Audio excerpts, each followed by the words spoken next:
Well, our next speaker is Simone Douglas. She's going to come and share some amazing wisdom with us. And there's something really exciting just after that, so stay engaged. Now, if you happen to be the person that lost your iPhone earlier, as I think it was a pink colour, it's back with Justine on the table, back in the corner there, so you'll be able to fetch it there. But now, please make Simone welcome once again. Okay. All right, you guys must be sick of me by now, but now I'm talking about my favourite topic, which is understanding and using the psychology of effective storytelling to build your personal brand.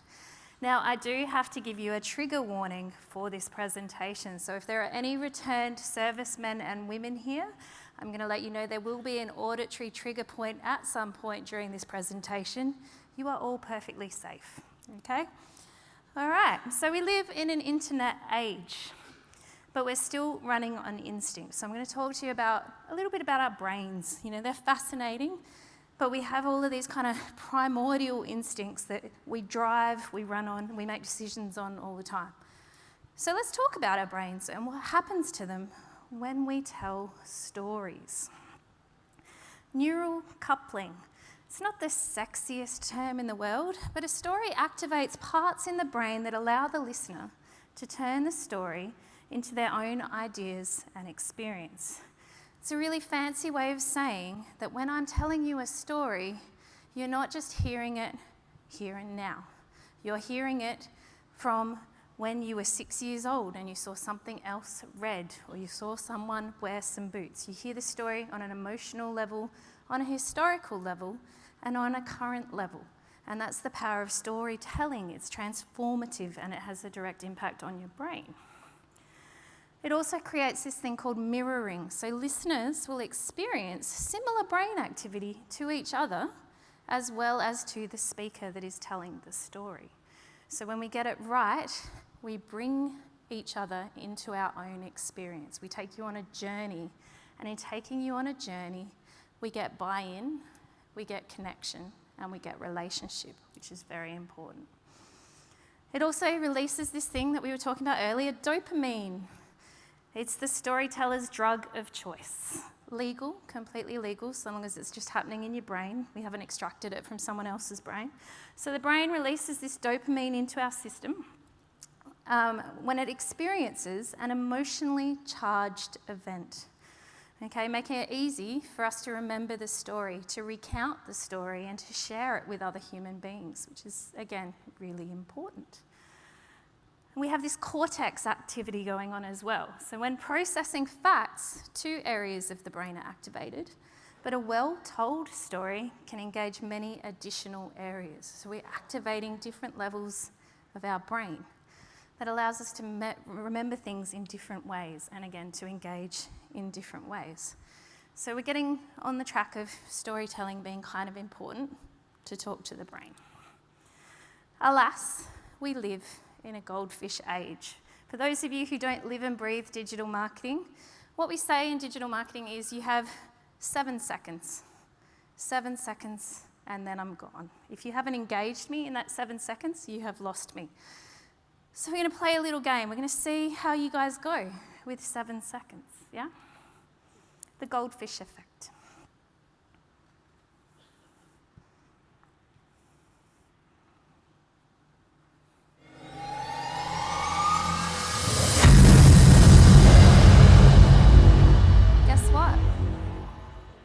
Got to 4. You know why I got to 4 and not to 7? Not because you were disengaged, but because if I haven't won you at second number 4, I'm in the process of losing you.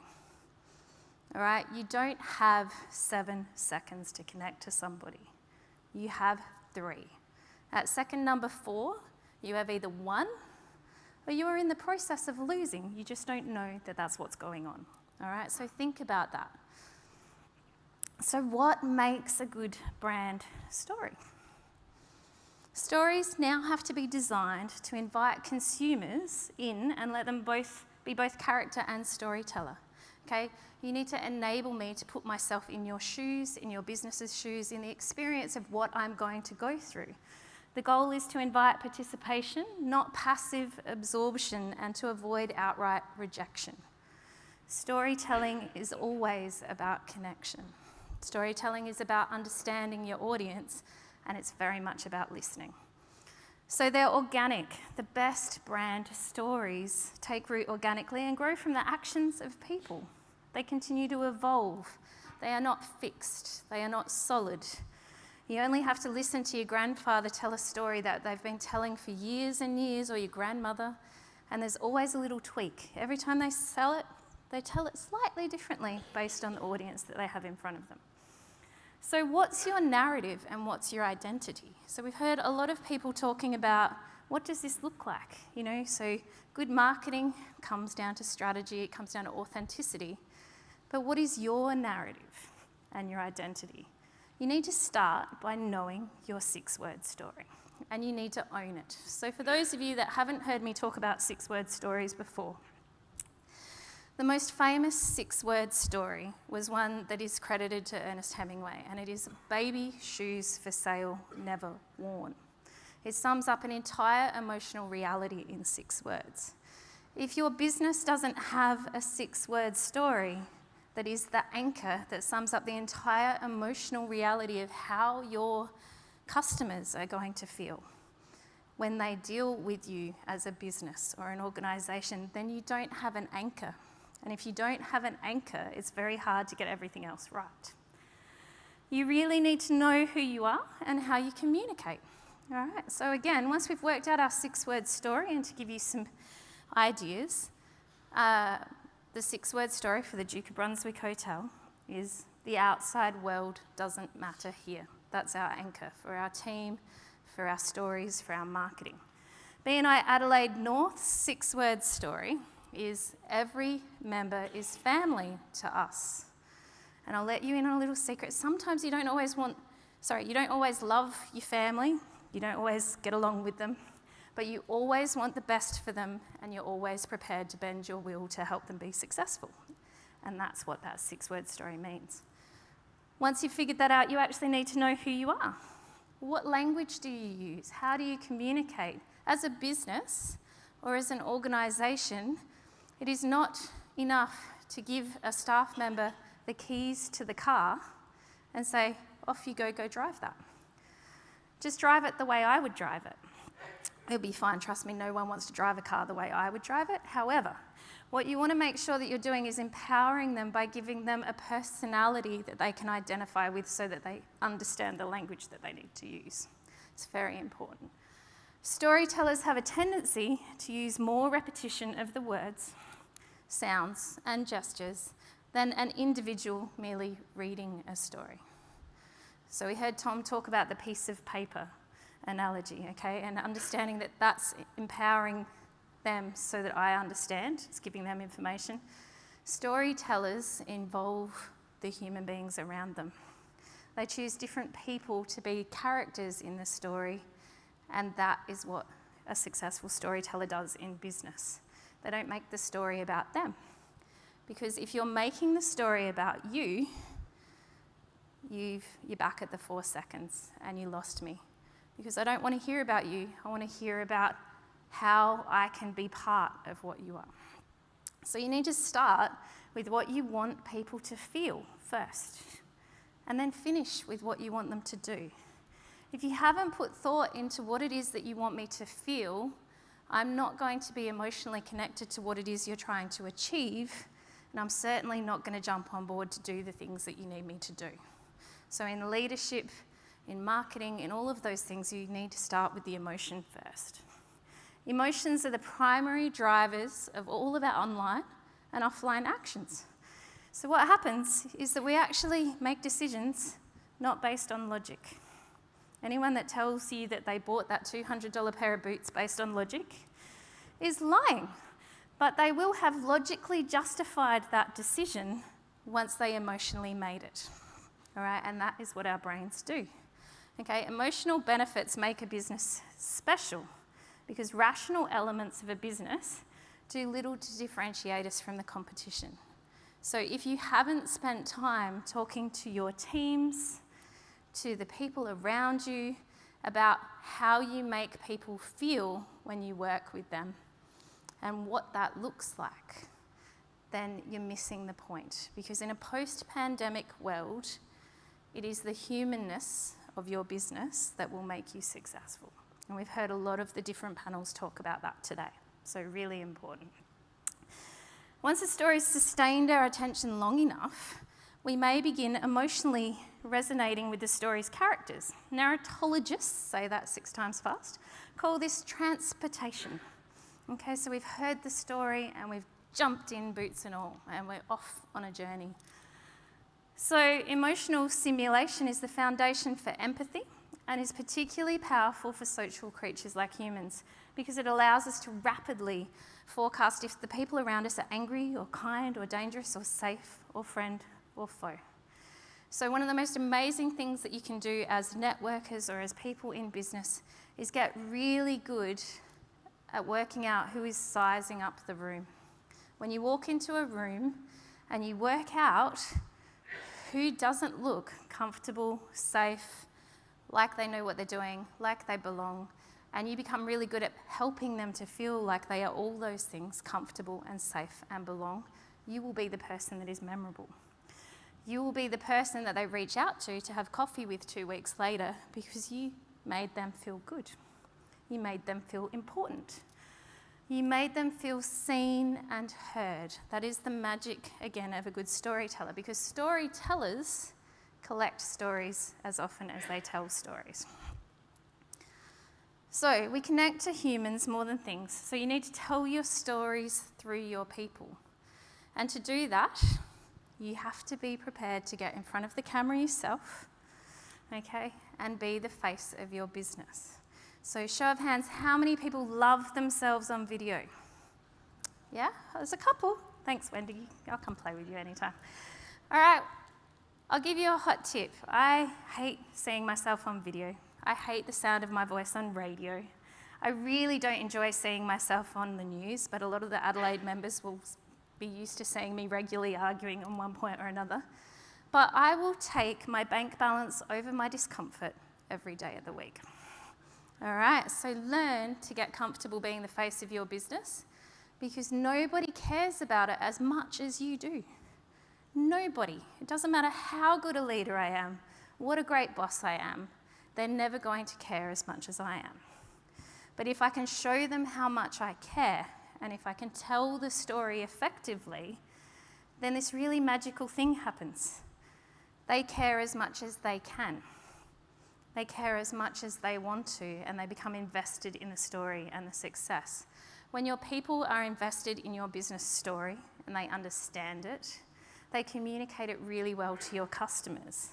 When they start communicating that story with every breath, with every action, with every piece of email or communication, that's when magic happens. That's when your story comes to life. That is when you have a brand, because you have successfully embodied what it is that is your vision for your business.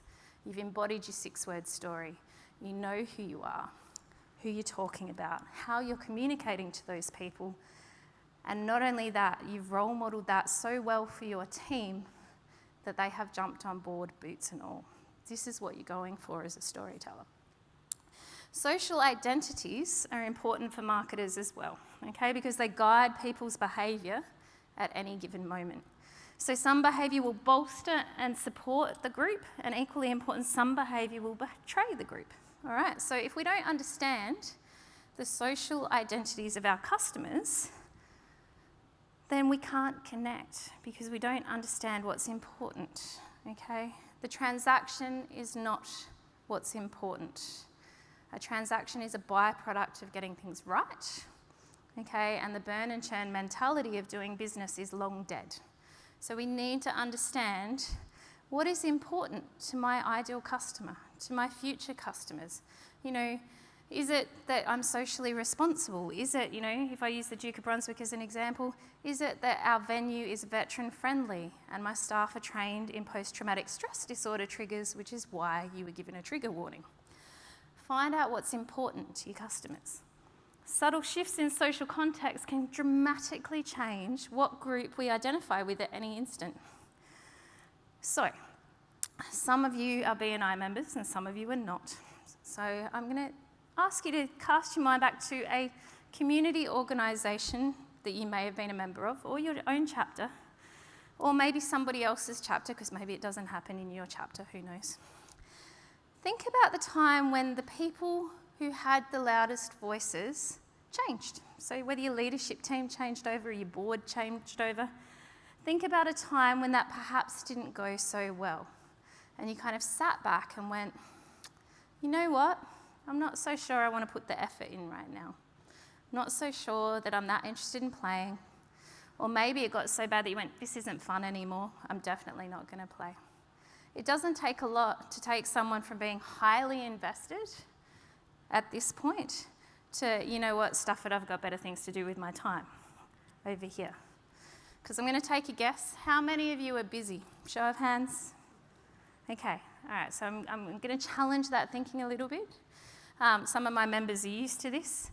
You are not busy. Your time is at a premium, okay? When you say that you're busy, you tell me that you don't have time for me.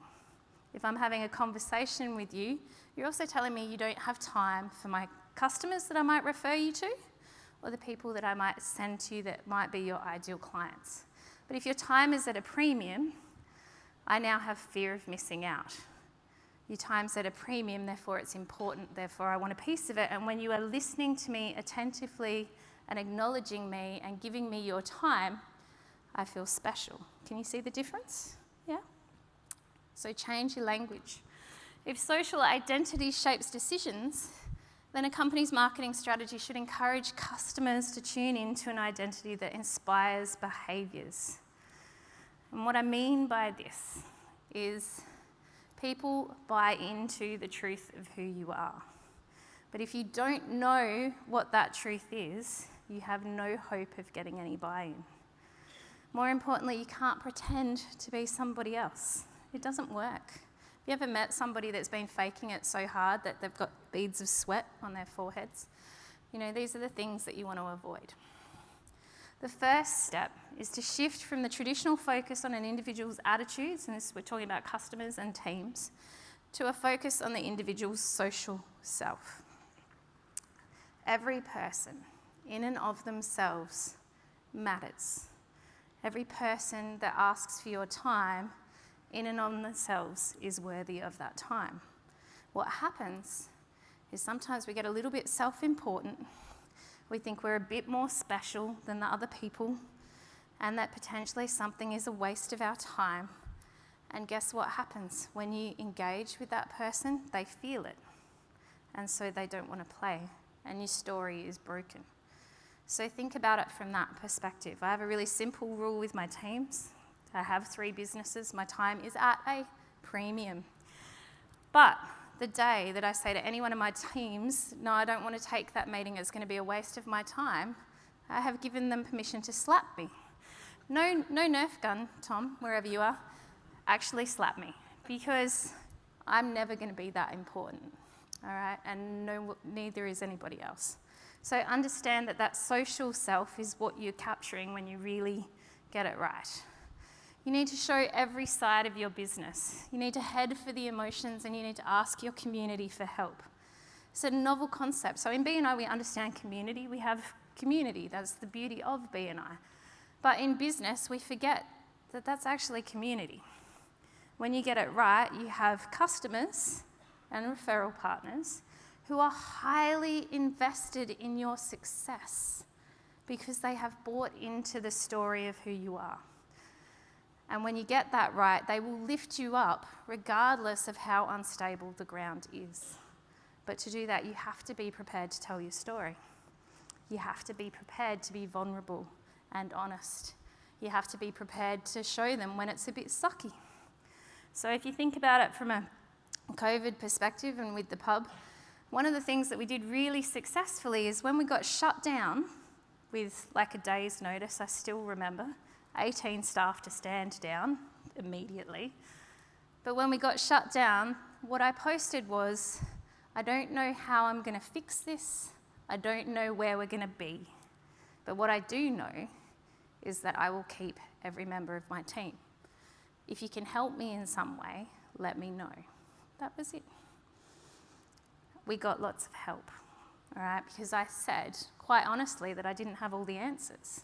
I said to my team that I didn't have all the answers, but we worked it out together. And thankfully, I still have them all when we got to reopen the doors. But you need to be prepared to ask for help. Speak to any executive director in this room on a telephone, and you know what they're going to say after they say hello. Their very next sentence, and it used to shit me to tears, but I love it now, is, how can I help? We're programmed to help. You're all giggling because you've all spoken to your ED or your director consultant. They all go, how can I help? Because we're programmed to help. We want to help, but so does everybody else in your community. You just have to ask. That's all. Attitude matters most in communications, all right? So the important thing when you're telling your stories is to have an attitude of open, genuine interest and inquiry. A story is not a one-way thing. Even though I'm standing on stage, it's still not a one-way event. It's a two-way event, which is why, to our Zoom audience, I'm sorry, it's really hard talking to an audience on Zoom because I can't see your faces. I don't get any read from the room. It's much more difficult than it is talking to a live audience. You need to show interest and be interested in your local community as a business owner. All right? If you haven't figured out how you can make a difference, they're not going to bother figuring out how they can make a difference to you. All right? So walk the talk. Give first. Get back second.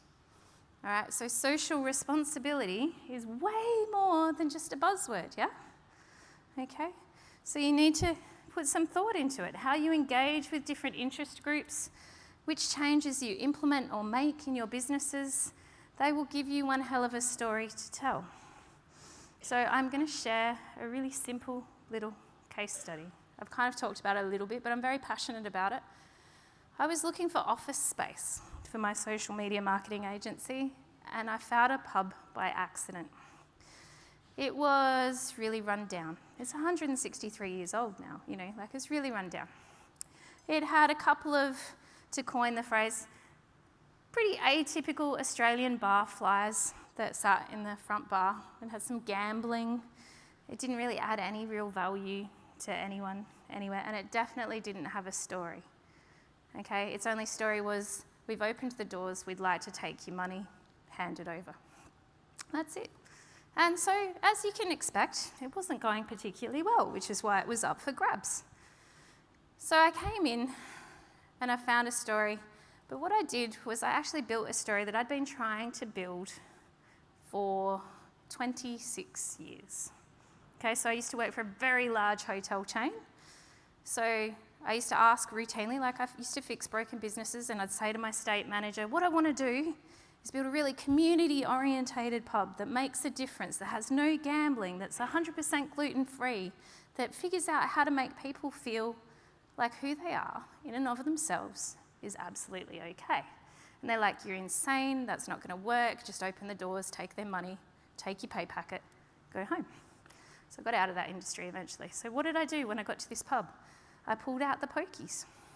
I got rid of all the gambling. There are no TVs in the pub, so you actually have to talk to each other, and the music is a volume that allows you to do that. We made it 100% gluten-free and tripled the size of the business overnight. Okay, because people who were made to feel not normal, not important, not okay, some way deficient, could come into a business and their normal was our normal. Yeah?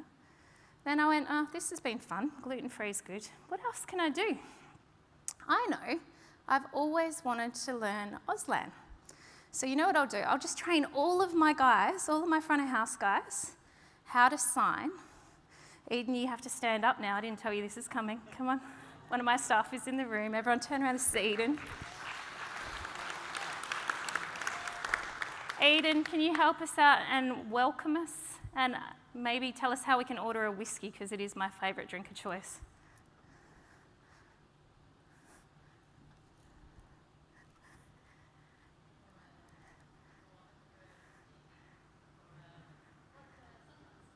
Thanks, Eden. Very nice. Okay. So we have people who come into the pub now because they can talk to us in their first language, okay? And this is an important distinction, it's their language.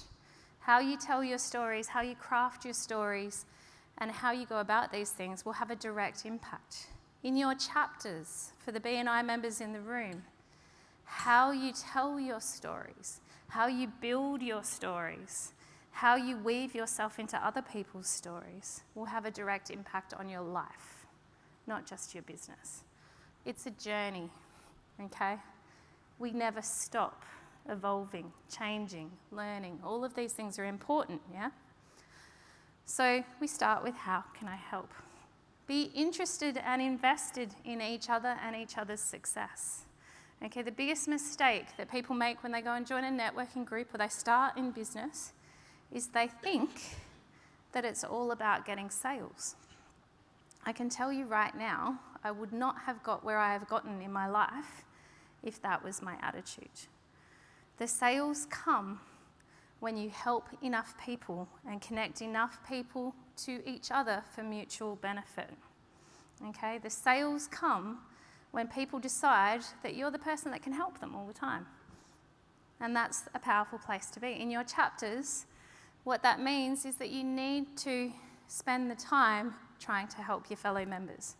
Not just listen to their stories, but invest in their stories, invest in their dreams, invest in their lives, and they will see you do that, and they will want to invest in you. Your actions tell their own story too. Okay, so we all know that person in business. Well, they don't stay in my life for very long. You know the ones that are 15 minutes late to every meeting? They don't return your emails or your phone calls. You might have to follow them up multiple times to get a simple task completed. These are not your premium referral partners. I give you the hot tip. But ask yourself the question, in the last week, so the last 7 days, how many people did you break a promise to? So I'm very big on being a person of my word. So if I say I'm going to do something and I fail to do it, I expect to be held accountable. But think about it. From something as simple as maybe you promised your kids that you would watch a movie with them, but then you got home and you were too tired, you couldn't be bothered, you said, nah, that's fine. Maybe you said that you would make a connection and you didn't get around to it. But just mentally do some arithmetic in your head. How many promises did you break? And then think about it. Do you want your story and the story that people tell about you to be, they're not someone of their word. They break their promises. They don't mean what they say. Or do you want to be the person that people go, they said they would do it, they delivered on it, they've asked me for a favour and I'm going to do it for them. So make sure that your actions are telling the right story, always. Think about whose story you're in. I said before that no cup of coffee is a waste of time, no meeting is a waste of my time. But what's important to me is not whose story I'm in from the perspective of, did they make me lots of money? Did I close that deal? I want to know how many people I managed to help take one more step on their path to wherever they're going. That is when you create magic around you. And when you create magic around you, those people go off and they tell their stories, and they tell the story about the impact that you had on their lives. And in doing that, you're raising your personal brand. Okay, personal brand is a really powerful thing in business. You can't quantify it. You can't work out how much it's worth. It's also very hard to work out how good your personal brand is until you start to get some direct feedback. Okay, so you get direct feedback when people that you don't know call you and say, Leanne told me I have to come to your dinner because you're just amazing. Okay, that's personal brand. Okay, or Matt told me I really need to talk to you about our social media stuff because you'll give me an honest answer. That's personal brand because I'm in the right stories. So people are telling the right stories. You do not want to be the person living in this house. Or maybe you do, John Williamson, wherever you are. However, trust me, not for too long. Maybe a holiday, you know? Okay, so here, I'm only worried about my story. I'm not interested in feedback. I don't really care what's going on. But what I do quite happily is just worry about myself. Okay, here I am on my island in my little house, and it's great until I need something. Where are you going to get something from in that house? You know, you're kind of stuck. So the first time you have a challenge, you're in serious trouble, okay, because you haven't earned the right to ask. So how we collect stories and contribute to the stories of others defines our personal brand. You want to be the person delivering bunches of flowers and sunshine. You want to be the person that is brightening people's days, but you also want to be the person that has real, honest, authentic, and even difficult conversations, because it helps everybody to be better. And in becoming better, the world becomes a better place, we become more successful, and life continues to evolve. And it's evolution that we're faced with now. We can't stay doing business the way we've been doing business. We have to make some decisions about what that looks like to move forward. So I'm going to get you all now to do a very quick exercise, and this is going to go either well or terribly, because I don't have a bell, BNI members, so I just need to trust you on this.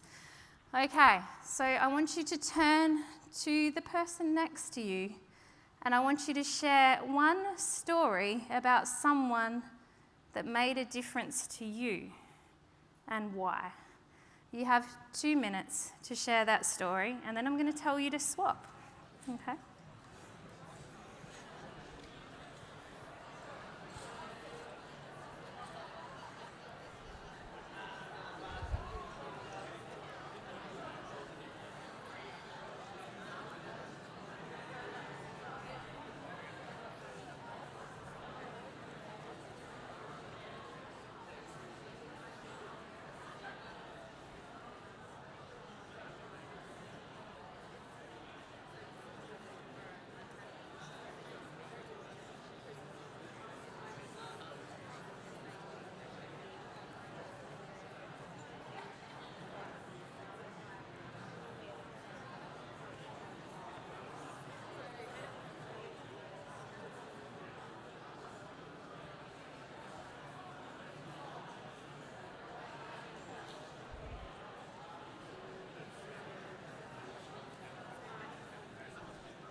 And you'd be swapping now if you haven't already.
Okay, so we're going to come back to the center of the room, which is a little bit difficult, I admit, that's true.